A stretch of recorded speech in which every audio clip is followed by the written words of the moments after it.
God bless you, family. As you know, all month long, we have been highlighting wonderful change agents in the city of Baltimore. And I'm grateful for the kind of church that wants to lift up and celebrate the prophets and freedom fighters that are oftentimes active beyond the four walls of our sanctuaries, but are definitely doing God's work in very powerful ways.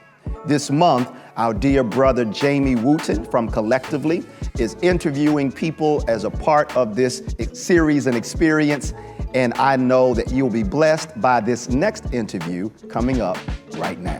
Thank you again, Pastor Brown, and good morning, Pleasant Hope family. Today in our community spotlight, we highlight Brother Jabari of Conscious Heads Barbering Boot Camp. Brother Jabari, welcome.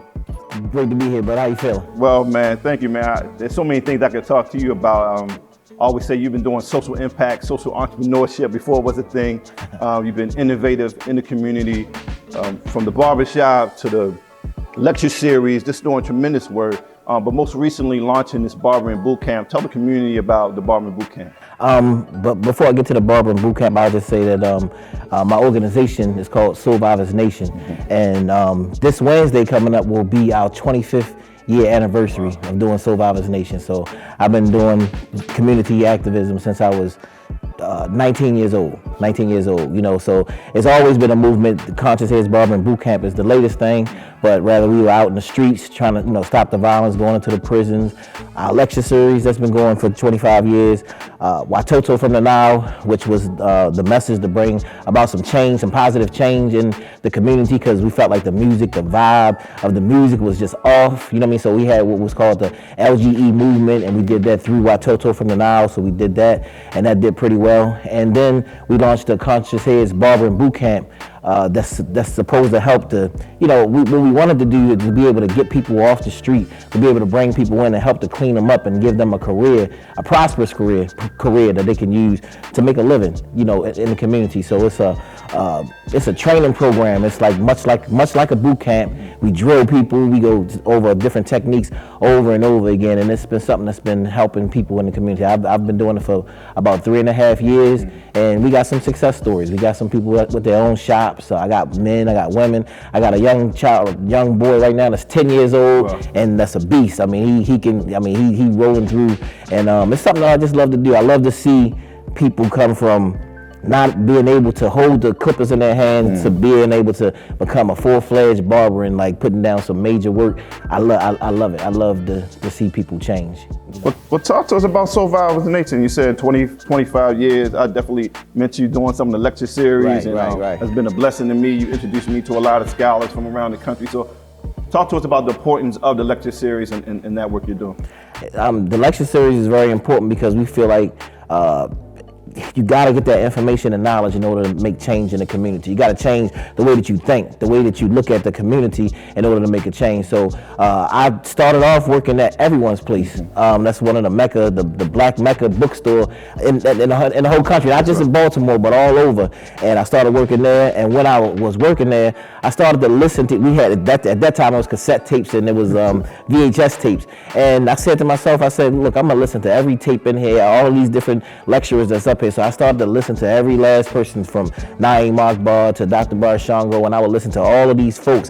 And then because of Everyone's Place, some of these people started to come into the barbershop, and you know what I mean? And I'm like, oh my goodness, Dr. Barshango. You know what I mean? I'm just in awe, you know, and I would meet these people, Dr. Africa, and I would meet these folks, and then I started to develop a relationship, and I said, you know what? I'm getting so much from these people and changing my life. I want to do this for our people in the community. I want to bring these people in so people can get what I'm getting, you know what I mean? Can feel what I'm feeling and get that feeling and get that information and knowledge. So I started to put on that lecture series and to start to change the minds of our people. So I figure if we change the minds, then we can get some action and we can do some things within our community. So, I mean, we brought everybody from Dick Gregory to Dr. Barshango to Sister Soldier to recently Ancestors, just this year who I worked with forever, Dr. Patricia Newton, who's now an ancestor, and Dr. Laila Africa, who, you know, with just months apart. You know, but I've worked with these people my whole 25 years. We've brought Dr. Francis Cress Wells. We've done over 125 different lectures that we've done in that 25-year period. So it's been successful.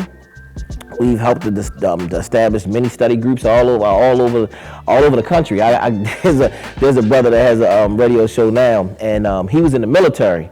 And he tells me that when they were in the military, that a lot of our DVDs and all would wind up over there while they was in the military. And he said they would get up every morning. How do Africans feel? That's what I said. How do Africans feel? The spirit is strong, definitely strong. He said they had the whole, beret in there. Yeah, actually doing that. So I thought that was something that was really phenomenal. Man, it's really a holistic model. I think about the moment that we're in and around activism. Talk a little bit about like the importance of building self-determined organizations that we control ourselves and creating that sort of ecosystem. I mean, it's very important. We can't give up. I know we got the coronavirus going on, and a lot of people went into like semi-depressions, during this time. And I kind of, for a minute, I was sitting there like, man, what's next? What we do? And then I just kind of like, things happened in my life, and some things just started to shift in my life, my personal life. I said, you know what? Even a lot of brothers that we had even little tensions during the years, you know what I mean? And we all started talking like, because a lot of these brothers I brought into the movement, they was kind of coming back like, what we supposed to do now, Brother Jabari? You know what I mean? Like, this is a whole turn, of events. And so we all just started coming back. A lot of us came back together and took what was supposed to be a negative, I guess, with Corona, and a lot of us started making this a positive thing. You know what I'm saying? I've made a lot of changes in my life since Corona hit, so it's been a lot of things that's changed, but it's important that we put our foot on the pedal and we continue to push forward right now. You know what I'm saying? Because even right now, the killings ain't stopped in our community. They've turned up they've turned up, it seems, in the community. So, it's important for us to build these businesses, build power, because some kind of way, something got to change out in that community, and we got to get out there and clean this thing up and change this vibe around, because it ain't looking good right here in Baltimore City, even from this week right here. You know what I'm saying? A couple people that I know, young people that I know, it's not looking good. So it's important for us to build that, to have that self-determination. We got to know how to go to the government or whatever, you know what I'm saying, and get what's ours and take what's ours there, and to build our own thing all at the same time. But we got to know all of that stuff. So it's very important for us to build our own, but we got to get what's due to us at the same time. So for people that want to follow you, learn more about Solvivaz Nation or the Barbering Bootcamp, how should they contact you? They can contact me at Solvivaz Nation, that's SOLVIVAZ Nation.com. If you want to get involved or make any donations to whatever it is that we're doing, you can reach me there.